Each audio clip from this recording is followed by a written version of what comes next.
आपकी बहादुरी को सलाम। ये तस्वीरें देखिए, ये जनसैलाब दिल्ली के रामलीला मैदान का है, जहां पुरानी पेंशन बहाली को लेकर रविवार को बड़ा जनसैलाब जुट गया, जिसने मोदी सरकार की टेंशन बढ़ा दी है।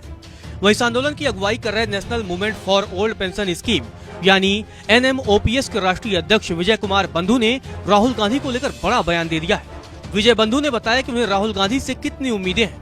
आंदोलन की अगुवाई कर रहे विजय बंधु ने कहा कि जब कांग्रेस की सरकार ने छत्तीसगढ़, राजस्थान और हिमाचल प्रदेश में पुरानी पेंशन को बहाल कर सकती है, तो पूरे देश में पुरानी पेंशन को बहाल किया जा सकता है। एक इंटरव्यू में उनसे राहुल गांधी को लेकर सवाल पूछा गया, तो उन्होंने कहा कि अगर राहुल गांधी आते हैं तो मैं उनका स्वागत करूंगा। राहुल गांधी हमारे मंच पर आते हैं तो उन्हें धन्यवाद दूंगा, क्योंकि OPS देश के कर्मचारियों का मुद्दा है। इतना ही नहीं, PM मोदी को भी आना चाहिए, क्योंकि वह देश चला रहे हैं। हम चाहते हैं कि वह आकर हमारी मांगों को सुने और उन्हें पूरा करें।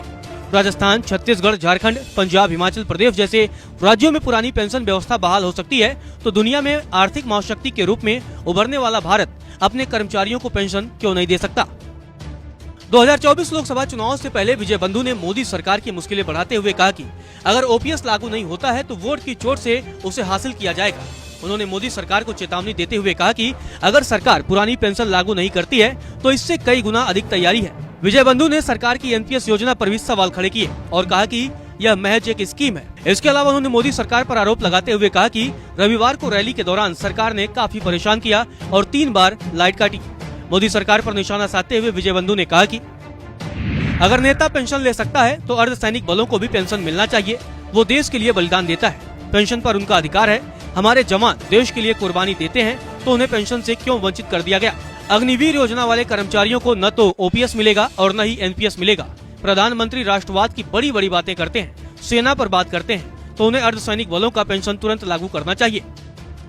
गौरतलब है कि हिमाचल प्रदेश विधानसभा चुनाव में पुरानी पेंशन योजना ने बड़ी भूमिका निभाई थी, जिसकी वजह से कांग्रेस सत्ता में वापसी करने में कामयाब रही थी। अब दिल्ली के रामलीला मैदान में OPS के समर्थन में जनसैलाब उमड़ा, तो कांग्रेस इस मुद्दे को भुनाने की कोशिश करेगी। जब रामलीला मैदान में रैली हुई तो कई विपक्षी पार्टियों के नेता भी पहुंचे, लेकिन बीजेपी का कोई नेता वहां नजर नहीं आया। अब विजय बंधु की अगुवाई में पुरानी पेंशन को लेकर आंदोलन तेज हो चुका है। कर्मचारी पुरानी पेंशन को लेकर अड़ गए हैं। विजय बंधु को उम्मीद है कि राहुल गांधी पुरानी पेंशन स्कीम को लेकर कर्मचारियों को अपना समर्थन दे सकते हैं।